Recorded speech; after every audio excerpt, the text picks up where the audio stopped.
kujuzana Frida. Na mtazamaji, tuendelee na taarifa zetu. Mkulima mmoja eneo la Kieni katika kaunti ya Nyeri amegeukia teknolojia katika juhudi za kuokoa mazao yake dhidi ya uvamizi wa tembo. Joseph Waigwa amekuwa akitumia kamera zake za CCTV ili kuzunguka shamba lake la ekari 5 kuzuia wanyama hao ambao mara kwa mara huwa wanaingia shambani mwake na kuharibu mimea. Na kwa miaka mingi Waigwa amekuwa akipata hasara kubwa huku tembo wakikanyaga na kula mazao yake, changamoto ambayo pia imewaathiri wakulima wengi katika eneo hilo. Hata hivyo, wakulima wengi bado wanasema kwamba kuna umuhimu zaidi wa kutafuta suluhu ya kudumu kuhusu mzozo kati ya binadamu na wanyama pori. Tumpate mwanahabari wetu Margaret Kimathi na ripoti hiyo.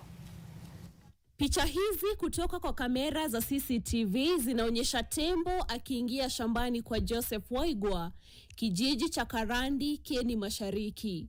Mnyama huyo anatoka katika msitu wa Mlima Kenya na kuelekea moja kwa moja kwenye mazao. Baada ya dakika chache, tembo wengine 5 wanaungana naye, wote wakiwa na hamu ya kula majani ya nepia yaliyopandwa kwenye ekari moja ya shamba hilo. Hapa nilikuja 1983.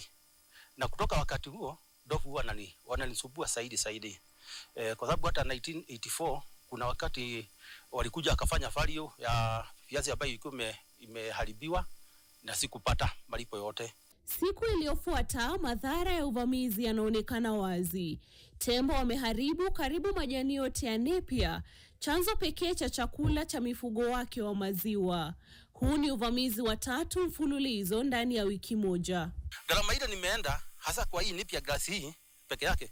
Kamiti moja nilikuwa nauziwa na 50 shillings. Hapa nimetumia zaidi ya 100,000 kwa begu peke yake, bila kuhesabu gharama ya mtu wa kupanda, gharama ya mtu wa kushibua.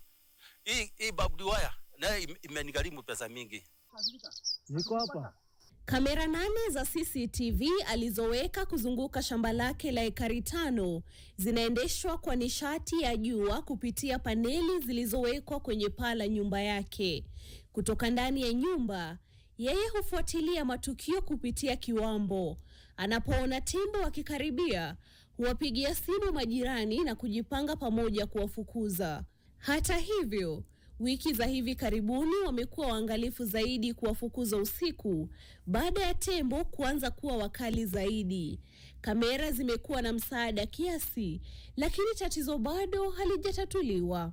Hii big said wewe inaona 150 meters. Kwa sababu wewe hata kwa ile kona ndovu akitokea pale, wewe inaona ukimulika pale na ufocus, ndovu akiingia utaweza kuiona. Wakati niliweka hii taa iko hapa, walikuwa wakiona mwangaza wanaenda, lakini hawa wanakuja mpaka mahali kuna hiyo mwangaza.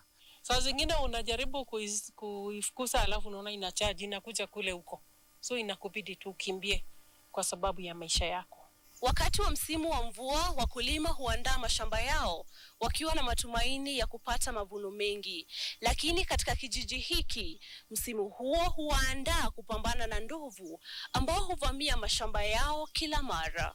Kwa mujibu wa shirika la huduma kwa wanyamapori KWS, eneo hili ni sehemu ya njia ya uhamaji wa tembo inayounganisha mfumo wa ekolojia wa Mlima Kenya na ule mkubwa wa Laikipia.